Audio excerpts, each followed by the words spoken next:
მოგესალმებით, მე ვარ ნინო ჩოგოვაძე ნიუ-იორკიდან. რამდენიმე დღის წინ სოციალურ ქსელში გავრცელდა შემდეგი შინაარსის განცხადება.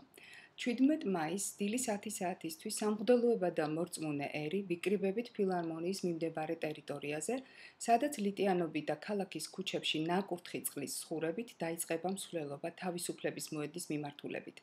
ანალოგიური ლიტიანობა გაიმართება ქალაქის ყველა ტაძრიდან, შემოგვიერთებიან სხვადასხვა ეპარქიებიდან, სპეციალურად ამ დღისათვის დედაქალაქში ჩამოსულ სასულიერო თუ საერო პირებიც და 12 საათისათვის შევიკრიბებით წმინდა სამების სახელობის ტაძარში, სადაც პატრიარქი გადაიხდის სავედრებელ პარაკლის, მანამდე უწმიდესი გააკეთებს ამ დღის მომავალში აღნიშნვასთან დაკავშირებულ განცხადებას. ერთად დავდგეთ ჩვენი სულიერების და ცნობიერების სადარაჯოზე. რას ნიშნავს სულიერების და ცნობიერების სადარაჯო და რა კავშირი აქვს მას ქრისტიანულ მართლმადიდებლობასთან? ემუქრება თუ არა საქართველოს მოდერნიზებულ თეოკრატიულ ელემენტად ჩამოყალიბება და საჭიროა თუ არა სეკულარული კანონების მიღება. სამწუხაროდ დღეს საქართველო რუსეთის ეკლესიის პოლიტიკის ნაწილი, მისი გამტარებელი და იმპერიულ მართლმადიდებლურ ქრისტიანთა ოჯახის წევრია, რაც თავისთავად ნიშნავს იმას, რომ ქართულმა მართლმადიდებლურმა ეკლესიამ გარკვეული როლი ითამაშა მე-19 საუკუნის ყაზარმო რუსული ქრისტიანობის მოდელის დამკვიდრებაში და ის ვერ გასცდა რუსულ ორბიტას, ტოტალური გავლენიდან გამომდინარე. უფრო მეტიც, ქართულმა ეკლესიამ რუსეთთან ერთად უარი თქვა ლიბერალურ დემოკრატიულ ღირებულებებზე და თავისთავად ჩაერთო მართლმადიდებლური ეკლესიის იმპერიული მიზნებისათვის გამოყენების პროცესში. აქ იკითხება რუსეთის ხელწერა, რომელიც ეკლესია-მონასტრებში განთავსებული ლიტერატურიდან კარგად ჩანს. წმინდა მრევლისთვის ღვთის სიტყვას სწორედ რომ ლიტერატურა წარმოადგენს, რომელიც გვასწავლის ევროპა სატანის წიაღი, დემოკრატია ანტიქრისტიანული მოვლენა, გაერთიანებული ერების ორგანიზაცია ანტიქრისტეს კანცელარია. ადამიანს, ანუ ღვთისშვილს, აქვს მხოლოდ მოვალეობები და მას არ გააჩნია უფლებები. რიტორიკა შესამჩნევად მკაცრია ქალების მიმართ. პატრიარქის საახალწლო ეპისტოლეში ნათქვამია, რომ ქალი ბედნიერი უნდა იყოს ოჯახის თავგანწირვით და შვილების გაჩენით. მეუფე იობის განცხადების თანახმად, მას ქალში დედა უყვარს და არა სიბინძურე.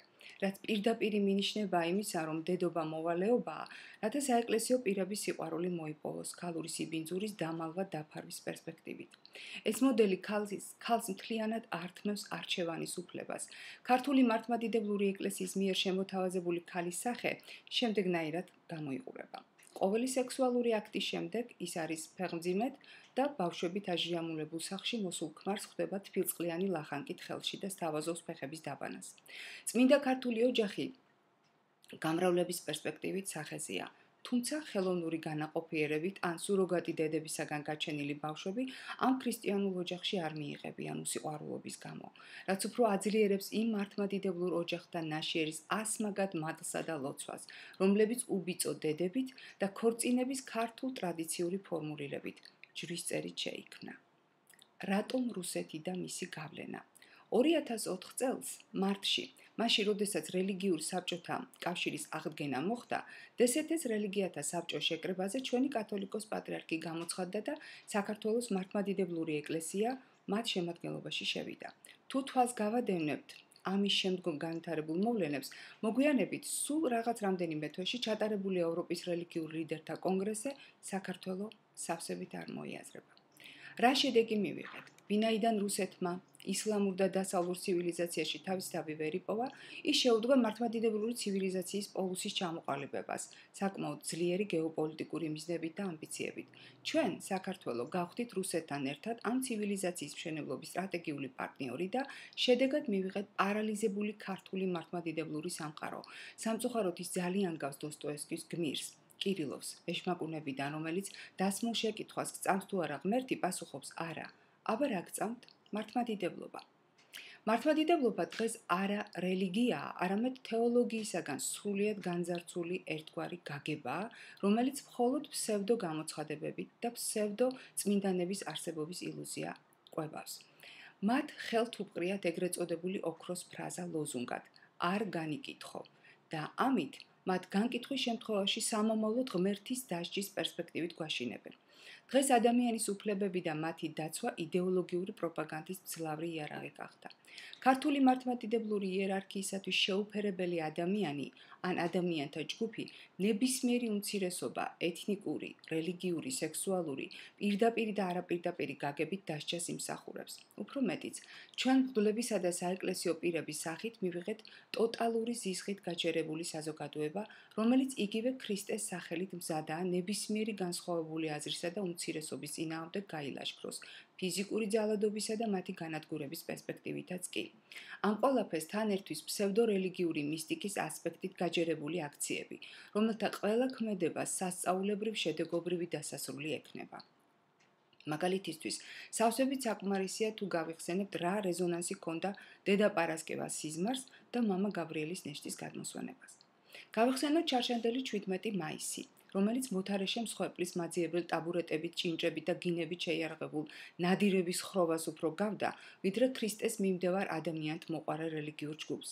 მიუხედავად იმისა, რომ საეკლესიო სამართალი, იურისპრუდენციის დარგი, რომელიც სასულიერო სასწავლებელში ისწავლება, მათ უკრძალავს ძალადობას როგორც ქრისტიანს და მით უმეტეს ამ სასწავლებლის პედაგოგებს, მაგრამ ირაციონალური სიძულვილი და სისხლის წყურვილით გაჯერებული ვერც ერთგვარმა შეძახილმა, მამაო არ დაარტყა, ვერ შეაჩერა.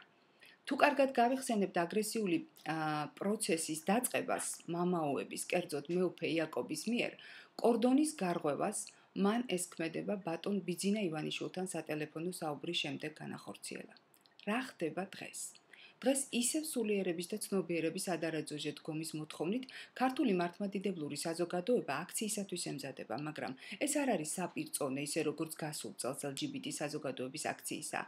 დღეს სხვა პრობლემა გვაქვს: დისკრიმინაციის კანონის მიღება. როგორც კანონის შემქმნელები, იმ არასამთავრობო ორგანიზაციის წარმომადგენლები ამბობენ, ეს კანონი ბევრს არაფერს ცვლის და შეცვლის შეკვეცილი სახით იქნა გატანილი განსახილველად, მაგრამ ერი და ბერი ისევ განსაცდელმა, ქართველობის დაკარგვის საშიშროებამ და მოახლოებულმა გადაშენების გარდაუვალობამ მოიცვა. ქუძზე კაცი გამოცხადდა საქართველოში. შარშანდელი ბარბაროსული 17 მაისი საქართველოს გამარჯვებით და სიონში კათოლიკოს პატრიარქის ლოცვის აღვლენით დასრულდა. ჩვენ ხომ უზნეობა დავამარცხეთ. ჩვენი ქვეყნის რაინდი და ბიზნესმენი ბატონი ლევან მასაძე ძალიან შეწუხებული და შეშფოთებულია ახალი კანონის მიღებასთან დაკავშირებით და ის ამაში ეკონომიკის განადგურების საფრთხესაც კი ხედავს. ვინაიდან ადამიანის მისი დისკრიმინაციის შემთხვევაში ვექილთან მოუწევს ჩივილი. ვექილი კი საკანონმდებლო სისტემის ერთგვარი ამუშავება, საკმაოდ შეამცირებს ქუჩურ ქურდული გარჩევების აუცილებლობას. როგორ გავიგოთ ვაზაცის პოზიცია? თუმცა არც ეს არის მთავარი. ამჯერად საპატრიარქომ და უშუალოდ პატრიარქმა თავისი პოზიციით კიდევ ერთხელ მიუთითა საპატრიარქოს ძალის და რეიტინგის შესახებ და მან შეახსენა საზოგადოებას, რომ საპატრიარქო ძლიერი პოლიტიკური მოთამაშეა. მან კატეგორიულად მოითხოვა სახელმწიფო კანონების იმ ჩარჩოებში მოქცევა, რომელიც მხოლოდ საქართველოს საპატრიარქოს იერარქიისთვისაა მისაღები. აქ თავისთავად და სრულიად დაუფარავად იგულისხმება რუსეთი. რამდენიმე დღის წინ შეხვედრისას, რაზე ისაუბრეს ყოფილმა პრემიერ-მინისტრმა, ბატონმა ბიძინა ივანიშვილმა და რაინდმა ვასაძემ დეტალები უცნობია, მაგრამ ვარაუდი იმისა, რომ ბატონი ბიძინასაგან გაცემული იქნა მოთხოვნა ან ბრძანება 17 მაისის აქციის არ ჩატარებაზე, მე პირადად არ მაქვს. მე ამას არ ველოდები. მე დღეს ხედავ საქართველოს ხელისუფლებას, რომელსაც რელიგიური საკრალიზაცია სჭირდება საქართველოში მმართველ გუნდში ვხედავ იმ შეშინებულ პოლიტიკოსებს, რომელთა პოლიტიკური კრახი მათი საპატრიარქოს მისამართით გაკეთებულ განცხადებების შინაარსია დამოკიდებული. მე ვერ ვხედავ სეკულარული კანონების მიმღებ რეზისტენტულ ხელისუფლებას. დღეს ჩემს ქვეყანას ემუქრება მოდერნისტულ თეოკრატიულ ელემენტად ჩამოყალიბება. დღეს ჩემს ქვეყანაში ვაშენებთ ტაძრებს განუხსაზღვრელი რაოდენობით, ჩვენი მომავლის გადასარჩენად, მაგრამ პარალელურად ყავს უამრავი მშიერი ბავშვი და სოციალურად დაუცველი უმწეო ადამიანი. დღეს ჩემს ქვეყანაში იგივე ინტენსივობით არ შენდება ბავშვთა დახმარების, განათლების ცენტრები და ბავშვთა საავადმყოფოები. ჩვენ დღეს ღმერთს არა, საკუთარ თავში, არამედ ქვაში ვეძებთ. ჩვენ დღეს ხმამაღლა და დაუფარავად ვებრძვით და ვუარყოფთ ყოველგვარ უმცირესობას. 10,000-ობით ადამიანი გამოდის ქუჩაში, ქართველობის დასაცავად. არ ჩატარებული და მომავალი მოსალოდნელი აქციის საპირწონედ გამოდის გარეთ, ქეციხრის მამა გაბრიელის ნეშტის წინაშე და ლოცულებს უკეთესი მომავლისათვის, მაგრამ არ აქვს პროტესტი მცოცავი ოკუპაციის მიმართ. მე პირადად სამწუხაროდ არ გამიკვირდება საპატრიარქოს ხელდასმით, ლოცვა კურთხევით და ნაკურთხი წყლით მოპყურებულ თბილისს თუ ვიხილავ 17 მაისს. არც ის გამიკვირდება კიდევ ერთი გამარჯვების შემდეგ აღვლენილი მადლიანი ლოცვა კურთხევა და ზარების გუგუნი თუ დაარღვევს მომავლის იმედით და იბერიის გაბრწყინებით გარდაულობით აღფრთოვანებული ადამიანების სიმშვიდეს. დიდი მადლობა, რომ მომისმინეთ.